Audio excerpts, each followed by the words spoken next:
In this overview, we're going to go over all of the unique features of Survival RPG Engine. There's a lot, so it's going to be a long one. Let's start with the main menu. Here you can access settings, including graphic, key bindings, and audio. Key bindings are hooked up directly to Unreal Engine's enhanced input system.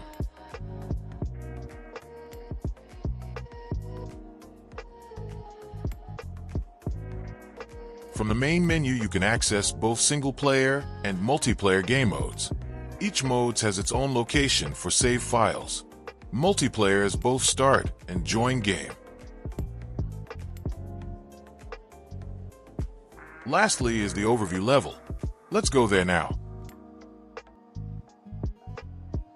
When you first spawn in the world with a new save file, you'll be presented with this screen. Classes can be set up with unique looks, attributes, starting items, and abilities. The map on the right can have any number of spawn points defined.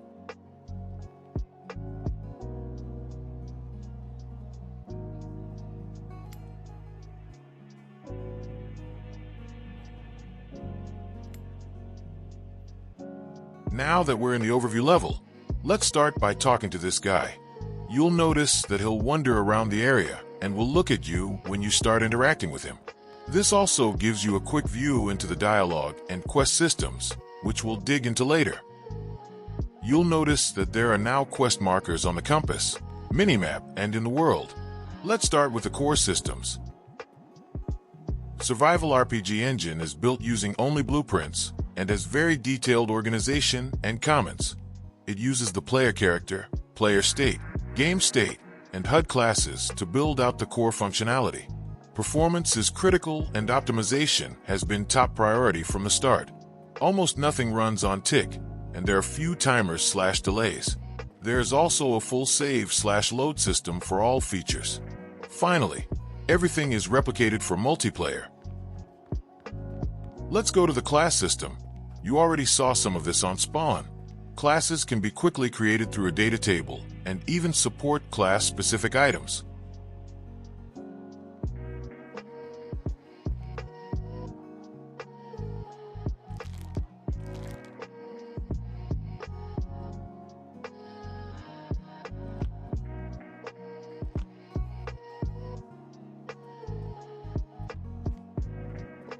Speaking of items, let's go check out the inventory, item, container, and vendor systems. Let's start with the hotbar. In the bottom right is the player hotbar. By default, this has 5 unique slots and an offhand slot. Not all items can be placed into the hotbar, and only offhand items go into the offhand slot.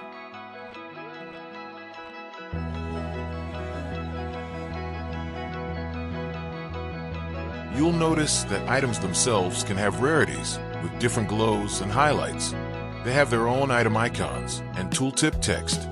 They can also be stacked based on the item, and every item can have weight. Next, let's look at containers.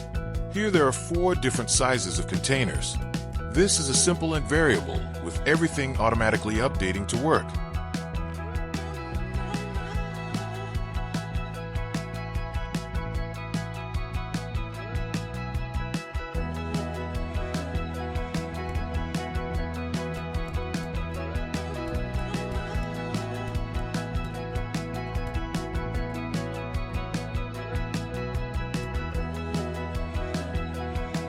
Items and objects in the world can be interacted with.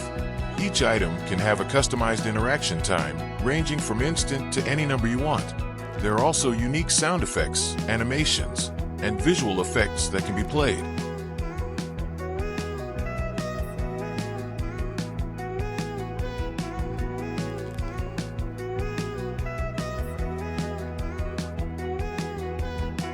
Items can be as unique as you want. For example, equipment that you wear or offhand items like shields. Here you can see that equipping a shield gives you new functionality for right-clicking to block.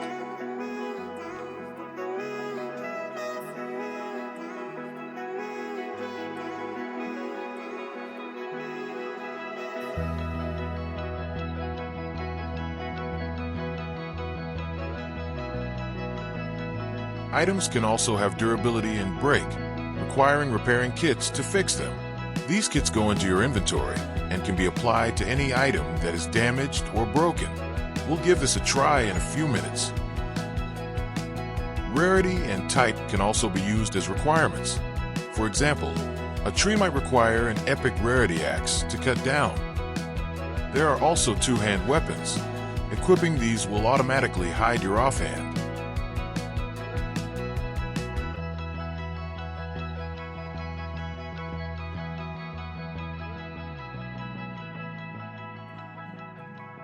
Items include multiple user interfaces, from a pickup display to the user inventory and container screens.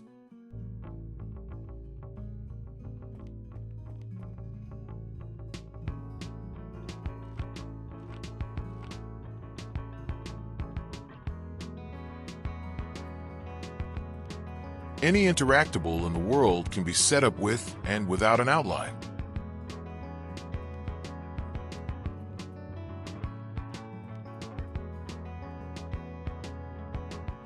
There is also support for splitting item stacks, allowing you to trade or move only a set amount. The logic used for grouping items, stacking them, and splitting them is very optimized.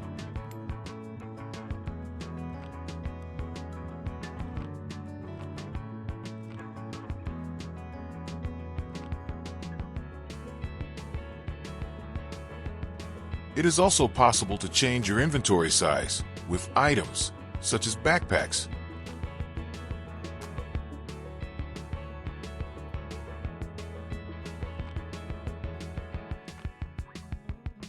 As item calculations are very optimized, processing what happens when hundreds or thousands need to change is instant.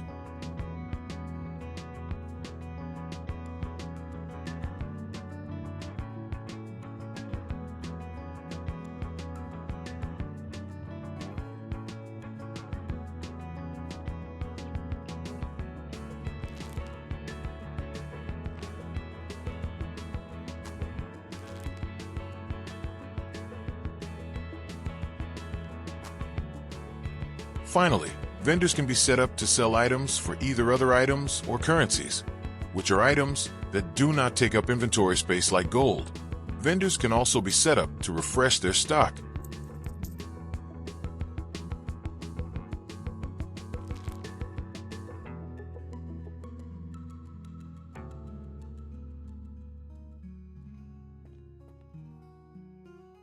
That's it for items.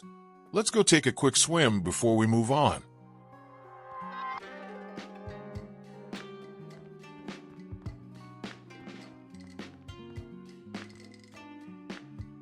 The swimming system allows you to fully swim and dive in water, has unique audio and effects, and will automatically surface you when not moving. This can be set up on any water in your level.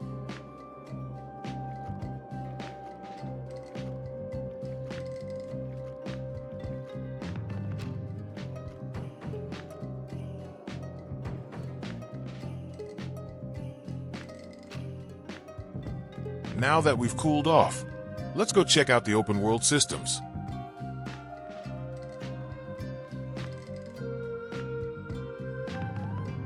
Many assets showcase all kinds of features in small demo areas that when taken to scale fall apart.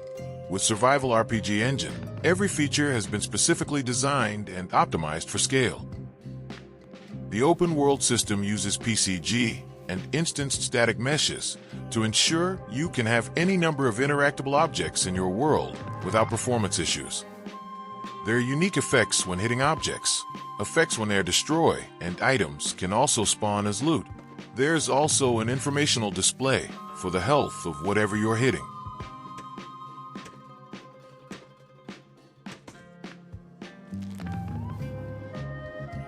In addition to things like trees that you chop down, you can also create interactable items that you simply pick up.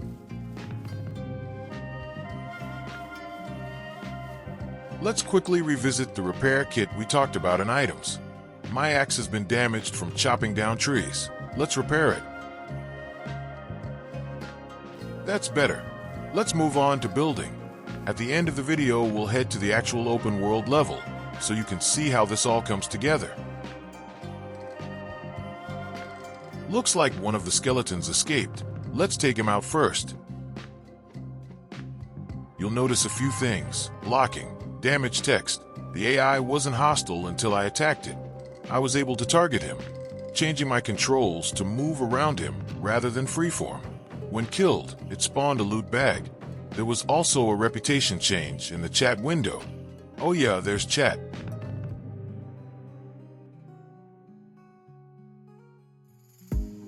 Reputation allows you to set up factions and give them progression.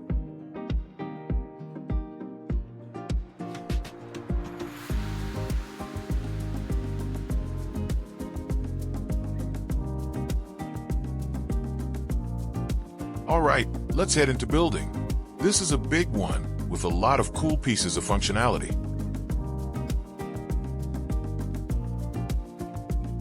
To start, buildings can be built from the hotbar or the build menu. For example, this chest is an item you use from the hotbar. Building has a display for where it can and can't be built. You can also rotate buildings.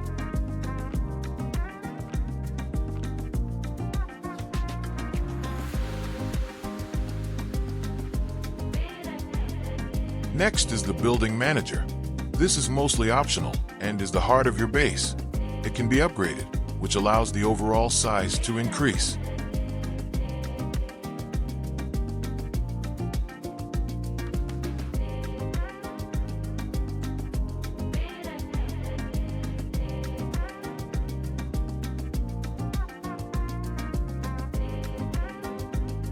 The building manager also supports a power system, allowing you to have power sources, such as solar panels, and power users, such as workbenches. You can even set it up to require power towers that have a specific range in which buildings are powered. These are optional. Next up is farming. Farming plots can be placed within the build area. You can then plant seeds into each plot, allowing something to grow. What grows, how long it takes, and what it looks like is all controlled in the farming data table. Growth can be set up to simply make a mesh get bigger as it grows, or to swap unique meshes at each stage.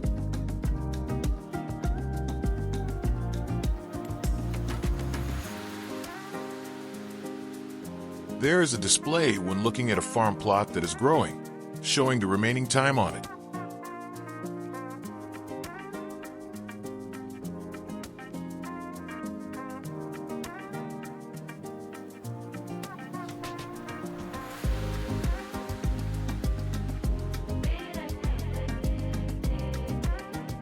Let's head into the build area and do some building. This is just an example building, showcasing some of the assets that can be used.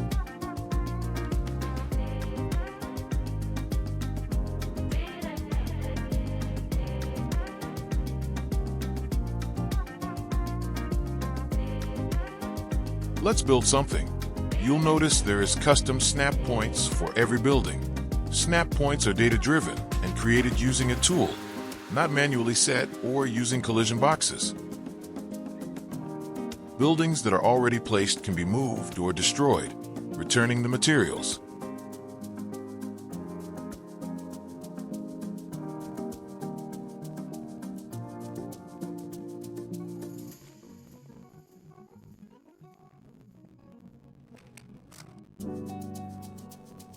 Doors can be set up to always open a specific direction or to always open outwards.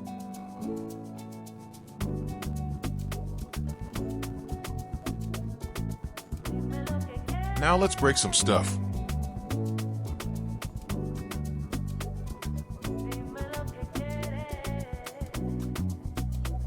The building system has supports requiring pieces to be touching a foundation ground. When that support is broken, anything no longer supported will break apart. Finally, let's upgrade the building manager. You'll notice that containers and other things increase as its level and expands more into the demo level. The green outline you see is just for demo purposes. Moving on to the crafting system. This area also ties into the dialogue and quest systems. This guy wants our help to open the vault door, but we need to make a key. To do that, we need to go collect bones. In the quest screen, we can see active and completed quests as well as current progress against them. We can also toggle them on and off in the main HUD UI.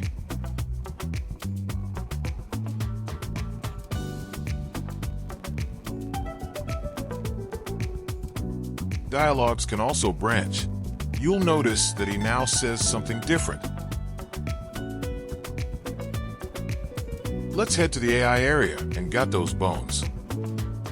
Here you'll see a few setups for AI spawners. This is another key piece of the open world system, as it will allow you to populate your world with life while maintaining performance. In the first example, we're spawning a bunch of AI all together. In the second example, we spawn them in small groups every few frames. This helps control the load when entering new areas. They spawn in the same way. Here we'll spawn one hostile AI. You'll notice that if he's chasing us, he won't spawn even when we leave the area. You'll also notice that once he's killed, he won't respawn when we enter. This is because he is now on cooldown and will respawn based on his respawn timer.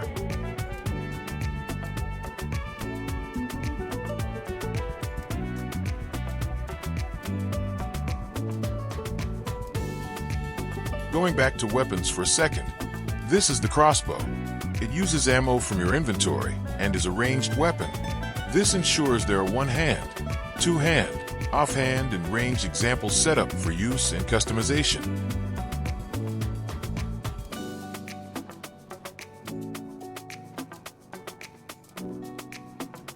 Let's head over to attributes now. Attributes are data-driven from gameplay tags and can quickly and easily be set up and used in a number of different ways. They can also be added to items. For example, this food will increase my max health and heal me over time. The attribute orbs can increase different attributes based on their setup.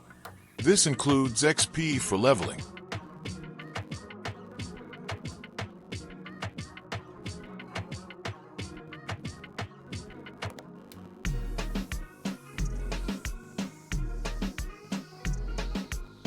Leveling will give you skill points, which can be used to increase attribute values.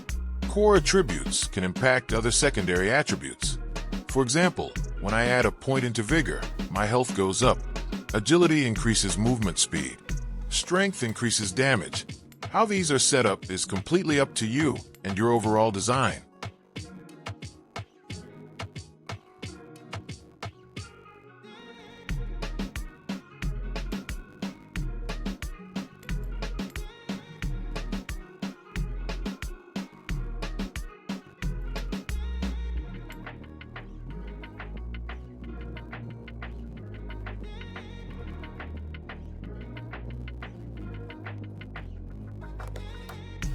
Lastly is the stamina wheel. By default, it's set to show all 3 rings. However, it can start as a very small section of just the inner ring and grow through upgrades. This works very similar to a number of other popular games. Attributes are a very powerful tool that can be set up in many different ways based on how you want your game to work. We forgot to get those bones. Let's go kill a few skeletons.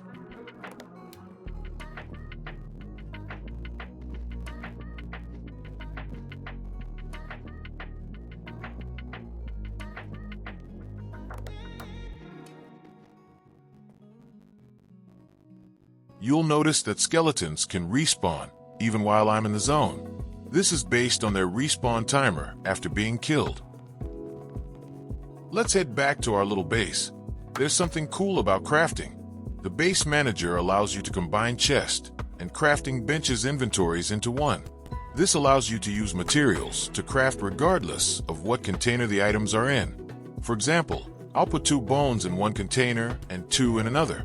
I can then craft the item using all 3 bones, leaving 1 remaining.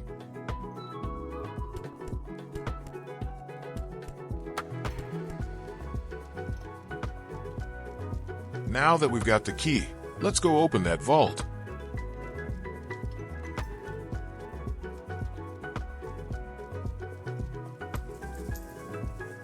You can also set crafting on the player. allowing you to make items without needing a crafting bench. How many different types of crafting setups you have and what they can do is all data-driven.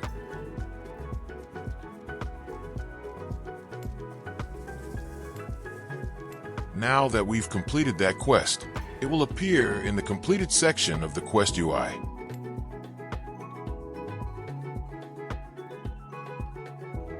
Let's explore a few other features we have on the character. Traits allow you to update things for players to do or level up, such as jumping to reduce the stamina cost to jump. These can have any numbers of levels and be set up to do anything you want. They can also just be fests of strength that do nothing but work like achievements.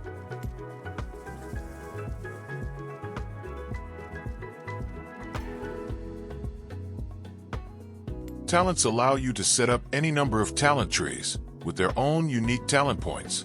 Talent trees can have multiple tiers that require you to invest points in previous tiers to unlock. In this example, we have both a survival and a crafting tree with multiple talents. When I put 3 points into Tier 1, I unlock Tier 2.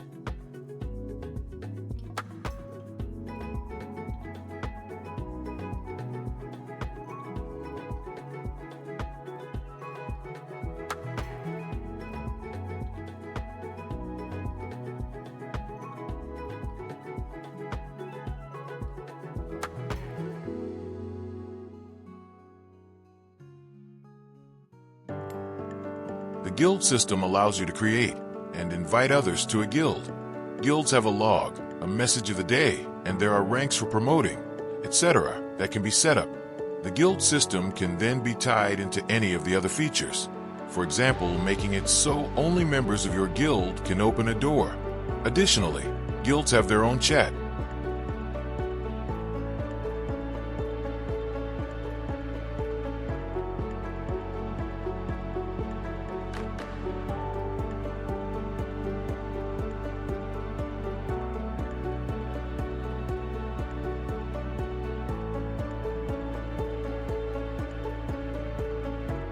Settings can also be accessed during gameplay. Additionally, you can manually save the game and/or enable autosave. Every player will have a unique save file, and the level has its own. This ensures saving can be performant and also allows you to share characters between levels. Let's take a look at some of the other smaller features of Survival RPG Engine.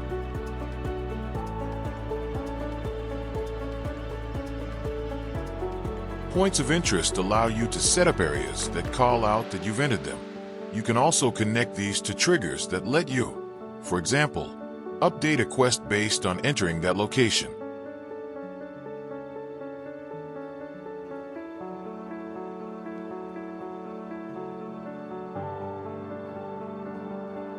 There's a fully featured map, minimap, and compass.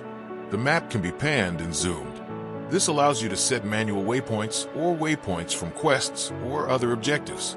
Player positions are tracked in real time, including other players on multiplayer games. Let's head to the open world map and see how all of this comes together.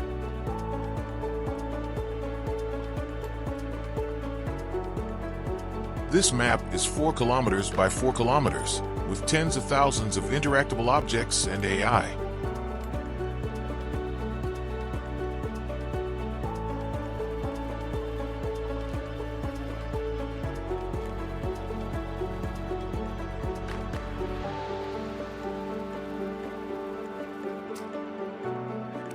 One other feature of building is beds.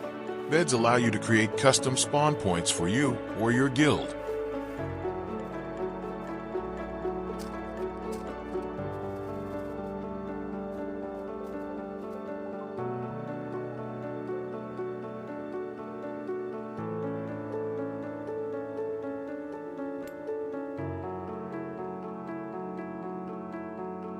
You'll notice a new spawn point at the bed.